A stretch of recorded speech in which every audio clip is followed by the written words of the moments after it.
फखरुद्दीन राजी कहते हैं मैं उन्हें आलिम बनाकर भेज दूंगा। अब मेरे पास से 100 आलिम ले जाओ, सैयद बनाकर एक ले आओ।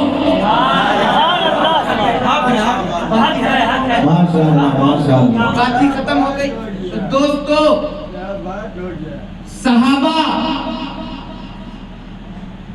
अपने अमल से नहीं बने, अहले बैत अपने अमल से नहीं बने, दोनों बने हैं मुस्तफा जाने रहमत से। अगर मुस्तफा जाने रहमत के खून से अहले बैत बने हैं तो मुस्तफा जाने रहमत की नजर से सहाबा बने।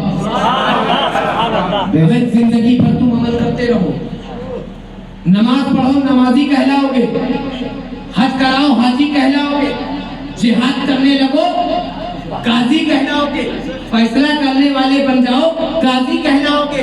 मगर तुम्हारा कोई अमल तुम्हें सहाबी नहीं बनाएगा।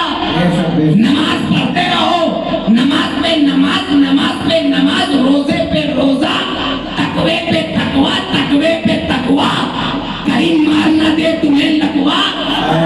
इतना तकवा, अरे तकवा लाओ, परहेजगारी लाओ, औरतों वज़ाइफ लाओ, नमाज लाओ, हज लाओ, ज़कात लाओ, सब ले आओ, सहाबी नहीं बनोगे। अरे मियाँ, तो सहाबी बनते कैसे हैं? सहाबी अमल से नहीं, मुस्तफा जाने रहमत की नजर से। तकबीर,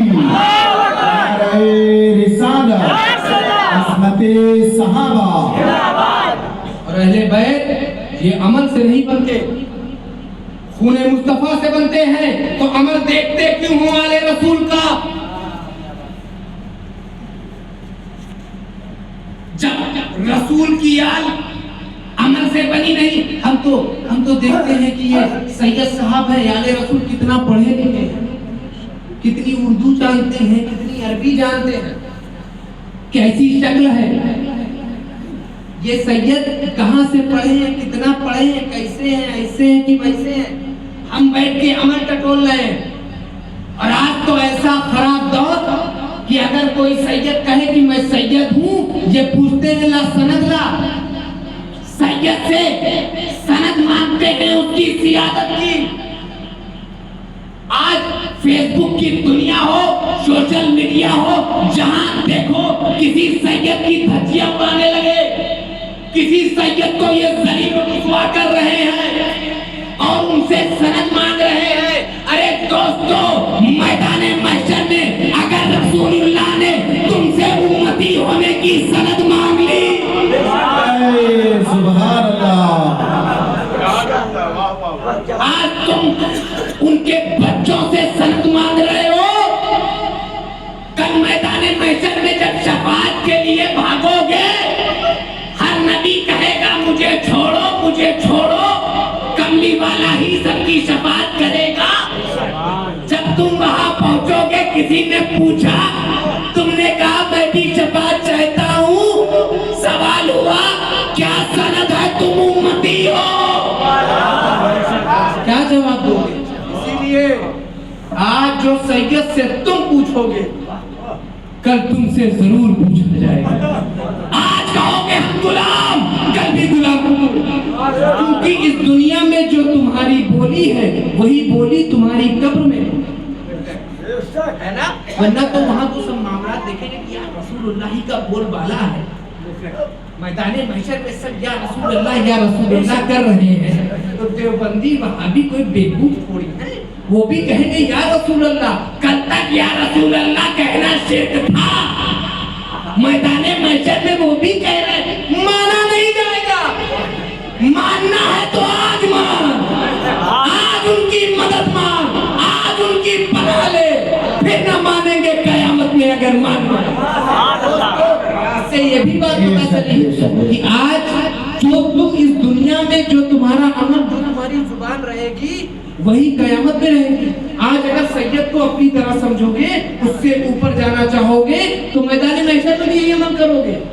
और आज अगर कदमों में रहना चाहते हो, आज अगर पुष्ट पर रहना चाहते हो, पीछे पीछे, कल कयामत में भी पीछे पीछे।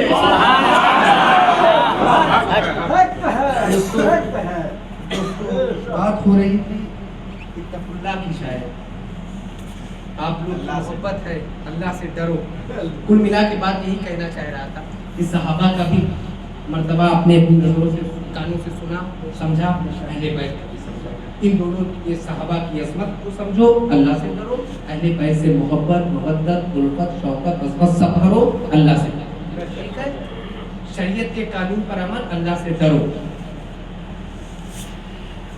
تو دوستو اللہ سے ڈرنے میں پورا اسلام آیا کہ نہیں؟ اب کچھ بچا؟ یعنی شریعت کے قانون پر عمل, سب اطاعت کرو, محبت کرو, الفت کرو, یہ سب آ گیا. ادیان باطلات سے بچو, گمراہ لوگوں سے بچو, اللہ سے ڈرو, یہ سب معاملات یعنی اللہ سے ڈرنے میں پورا اسلام آ گیا. پورے اسلام کو کما حقہ قبول کر لینا, یہ ہے اللہ سے ڈرنے کا مطلب. یعنی تقوی میں پورا اسلام. ٹھیک ہے, اس میں اسلام پورا آ گیا. تقوی میں ایمان تو آپ کے پاس پہلے تھا. شروعات میں کسی کو یاد ہے آیت کا پہلا ٹکڑا, یا ایھا الذین آمنو, ایمان تو آپ کے پاس پہلے ہی ہے. اور جس نے اتقوا اللہ کے پیمانوں پر اپنی زندگی گزاری, وہ عمل صالح والے بھی, وہ نیک عمل والے بھی. تو اب آپ کے پاس دو چیز آ گئی. اتقوا اللہ کے پیمانوں پہ جب آپ گزریں گے تو عمل ہی تو کریں گے.